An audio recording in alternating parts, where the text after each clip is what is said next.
What's really hood? What's going on, guys? We are here with some more card reveals. Hopefully you guys enjoyed the last couple videos, previous videos, the League of Legends videos, all the Riot-based stoof. Really hope that you guys enjoyed that, man. It's been super fun covering everything that's Riot. I know that they had like a quick trailer about some arena thing, but it didn't really show anything, so maybe when they add some more stuff. But we have some new cards here, and you know we're gonna go from the left to the right. So if you guys want to see more Runeterra coverage, please leave a follow and a like here. We're trying to hit 2K if possible. So let's go with the first card, and we're gonna go to the right. So boom, Siren Song, Bilgewater card. Summon a random husk. Grant 1 cost allies everywhere. +1/+1. So it is. I mean, it's funny that it does a husk because it's a Siren Song. It's kind of cool. But +1 allies +1/+1 is pretty good, especially if this card is multiplied. It's a 4 cost spell. I'm trying to think if there's anything else I could do with that. But all your husks will be stronger, and then thus the champions summon, or sorry, champions, but the units summoned on top of them will be stronger. But it is a Bilgewater card, and then let me see. And this time I open. And this time I'm actually prepared because I do want to see something when I look at certain cards. I kind of want to have Runeterra up. I just want to look at Evelyn. Where's my boo? My boo. So I want to look at this. You may put any cards that summon Husk into the deck. Okay, just wanted to make sure. So, oh, what the hell? Hey, what the? Stop it. What is that? So you can put this in Evelyn. I was just kind of curious if it has to summon a Husk. So if it did anything, if it was just grant +1 hours everywhere, you couldn't put it. But yeah, since it says summon Husk, this it's a new card going into Evelyn's deck, which is cool. They're adding 1 or 2, like, I don't know how many cards, but it's cool that they allow you to put in cards, more cards into the individual Runeterra champions, because you can't give them a ton of cards, right? You usually got to give them 1 or 2, or else they might become super overpowered. But overall, cards okay. Let's look at the next one. Okay, see, that's what I did. I pressed left on the left side. This is another Bilgewater card. 6 cost landmark, the Swindler's Den landmark. Your cards in hand have fleeting. When you play a card, draw 1 card. That is very interesting. Very, very interesting, because basically turn 6. So let's say I'm thinking, first thing I'm thinking is Jinx, right? First thing I'm thinking is Jinx, and Jinx, you play this on 6, all your cards get discarded immediately, right? So you lose your entire hand, and it's very similar to even the Hextech University, right? The University of Piltover. There we go. Discard your hand, create 3 random cards in your hand, grant them fleeting. Very similar to this one. Costs 1 more though, 6, and it has an additional thing to allow you to play cards. So let's think Twisted Fate. Obviously, when we think draw, we think Twisted Fate, or we could even think in the Chime deck, right? If you have enough cheaper cards, you can kind of keep playing them, but you will be losing your hand at the end of every turn. So Chimes, I guess, wouldn't be that great because, you know, depending on what you draw, you're not going to get too much out of it. But it is good, decent for portals as well, because portals, like, you'll just draw the cards and then, like, it will summon something on the field. And what other archetypes are outside of, obviously, discard? But there is actually, you know what? I mean, you could have a strong discard meta because there are a lot of cards that discard themselves and then discard themselves and then have an effect that are in, obviously, Noxus. I think most of them are in.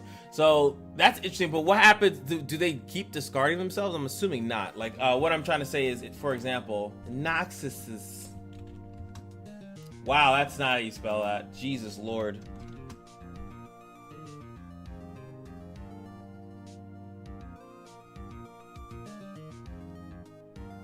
So boom, like the Fallen Rider, right? You play the Fallen Rider. When I'm discarded, create a Risen Rider in hand. Then the Risen Rider is now in hand and it's fleeting. Does it then discard that? Do you always have 0 cards no matter what the hell you try to do? I guess that's what I would be curious about. And then also, I'm assuming it works like Viego's Encroaching Mist. If you guys don't know what I'm talking about, Encroaching Mist, if let's say Viego didn't trigger anything that round, right? And you summon an Encroaching Mist or any ephemeral unit at all. When it dies at the end of the round, it will then trigger and then it will be staked through the next round. I'm assuming that's how it works. So for example, if you were to have Swindler's Den, all your cards are fleeting, right? and then at the end of the turn it discards all your cards. Jinx Rocket would actually go into your hand, but it would be available to play the next turn, right? Because it happened at the end of the phase after the fleeting effect already triggered, right? So then you could actually generate potentially another Jinx Rocket for the next turn. Hope you guys understand what I'm saying. So it actually, this to me, I just hear Jinx. I just see Jinx when I see this. Especially with Jinx, a bunch of cheaper cards, so you can kind of draw out certain things. And hell, you can still get the Jinx Rocket mid-turn too. And that's the whole aspect of this, is to kind of draw. You might. It really depends on what you want in the deck. Interesting card. I think that the ton of build-arounds you're gonna have for this card. But you know, I could talk about this card all day, right? So next victim, another cat, Bilgewater Cat, Deck Hunter. Play. Manifest a follower that has a different subtype than allies in play. This is obviously really good with this whole. I'm assuming it's Nico subtype. They're definitely building a subtype deck. And this one's great because if you know which subtype you don't have, and it's Manifest a Follower, doesn't even have to be in your deck, and it actually just says follower, so it doesn't say in the region. It could be from anywhere. So I'm assuming Cat is automatically disqualified because when you play this, oh no, I guess it's in the hand. It's not in play yet. It's being played. So you could manifest a Cat if you don't have one out there. And depending on the meta of this whole thing, could be great. But I can only see it in that one archetype. But at the end of the day, it is a 2-cost 1/3 that gets you another card in hand. It cycles and gives you a created card. So that's still good, you know, regardless of anything. I think that's a great thing. But in this subtype deck that they're trying to build up, like, again, I don't know who. We know Nico's eventually coming, but I'm assuming Nico is the subtype person because she transforms. So she probably benefits from a bunch of things on the field. That would be my guesstimation. Is this the next one? Did I click the right thing? Yes, it's the next one. So Rejuvenating Breeze, Ionian card. Heal your Nexus 3 and draw 2 spells for 5 mana. God damn, that's good. So it's basically a deep med, just without the ability to potentially play it for 3 mana. You're healing your Nexus 3 and you're drawing 2 cards. Karma doubles this, right? Heal your Nexus 6, draw 4 cards for 5 mana, so pretty cool.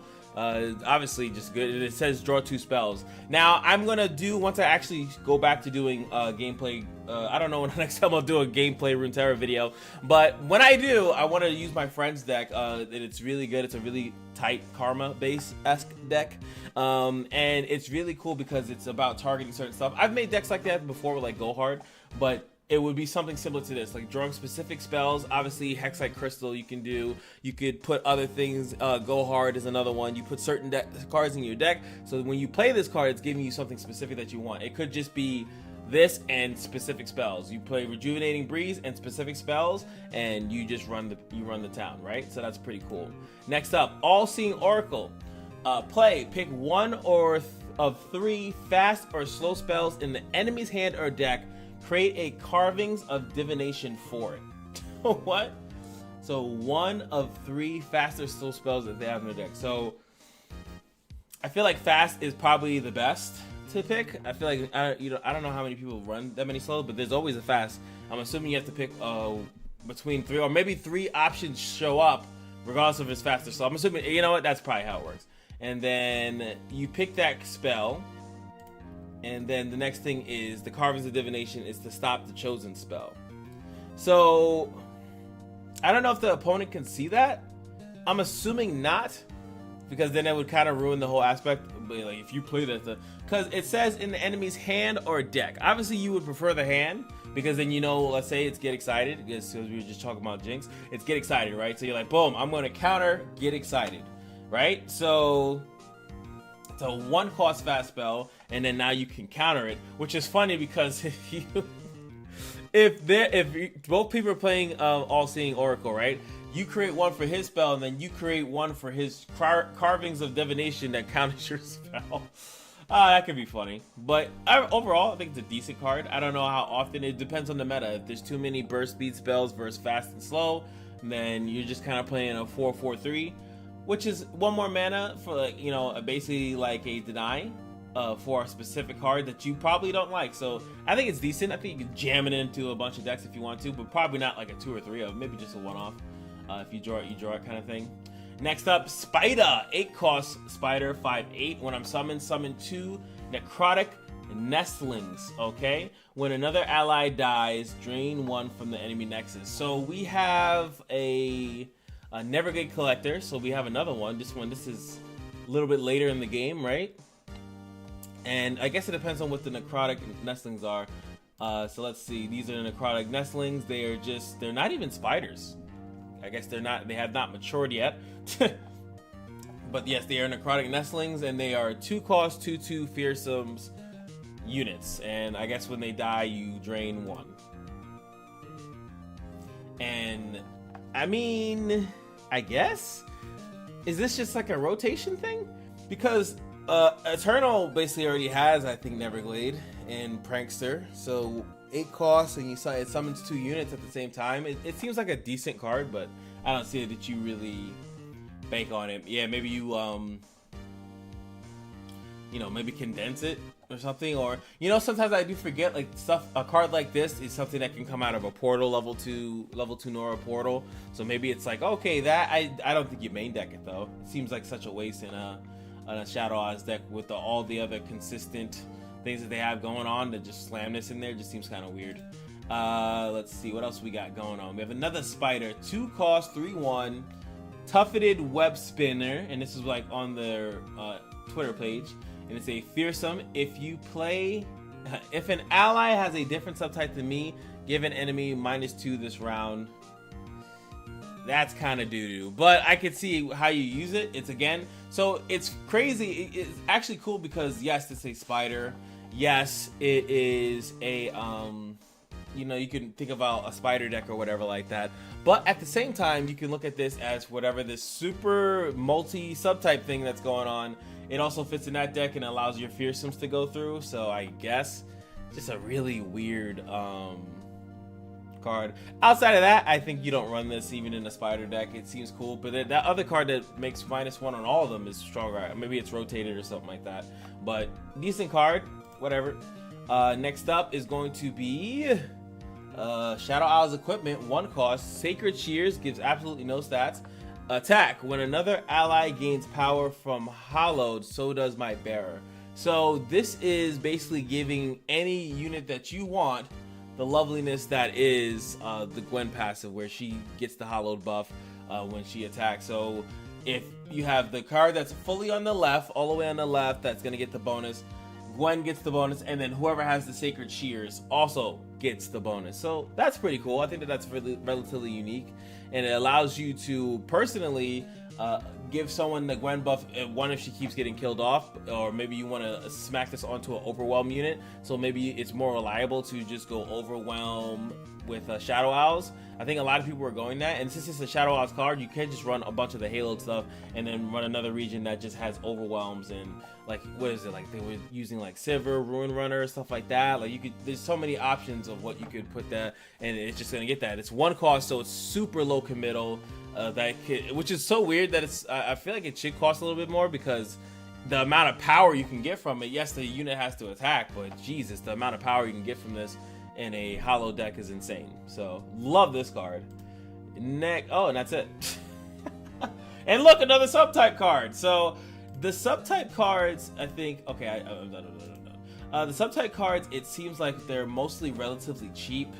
There are multiple different types. I could see the chakra, right? It's definitely like some type of swarm deck that's coming out, and I'm assuming something's gonna multiply their stats or give them, they're all sharing keywords or some dumb shit. There has to be some reason to play a bunch of things, but it seems it's some type of swarm strategy that one of the new champions, or maybe it's not a new champion, maybe they actually are, which they don't do normally, but maybe they're making a archetype that doesn't need a champion, that there is no binding champion. There's a couple of decks like that. Like, I think the Undying was one of the more popular ones, where it's like you're not really building around a champion, but you're just building around the Undying and making as many as possible, stuff like that. So interested to see, like you said, you got the Deck Hunter, you got the card I was just reading, the Spider, you have some of the other ones that have it, what is it, Flojo, whatever the hell her name is. Her name's definitely not Flojo. what is it? Froppy, yeah, Nora Frop. But they're all in different regions, which means that we're definitely getting a Runeterra champion. If they are trying to bind that together, we're gonna get a Runeterra champion that is going to bind subtypes, which seems kind of busted. There's so many subtypes in the game to feel like, oh, you can put any of them that you want in a deck. Just seems kind of nuts for something like Elite. Or you can only put animals in the deck, but then spiders aren't animals, they're insects. So like, wow, so I don't know. But maybe that's the thing, you put all the animals you want and then you add in insects or elite or what is it? Lurker is another one. And what would be even crazier is if you can give a subtype to somebody else. That was the issue that I had with Lurk, is that I was having other units trigger Lurk by giving them the Lurk keyword, but they weren't Lurkers, so they didn't get the buff. But if, let's say, I can make this cat a Lurk cat or something like that, that'd be interesting. Hopefully we see that, and please don't confirm or deny that, because I know that there are leaks. And I'll also say this, is that there's a website that completely fucked me that actually had people making decks with the new characters. At least I know the silhouette, so I kind of know the champions, but you know, maybe that won't come to fruition. But that, I think that website should be screwed over for doing that. That was kind of messed up to allow people, like, it was like in their opening page, like like I was just trying to see like how I went to this one Runeterra report, LOR report. I was just looking for websites to see the cards to see if they came out, and then I got spoiled. Like, but don't say anything. We'll still wait and see. When it comes out, it comes out.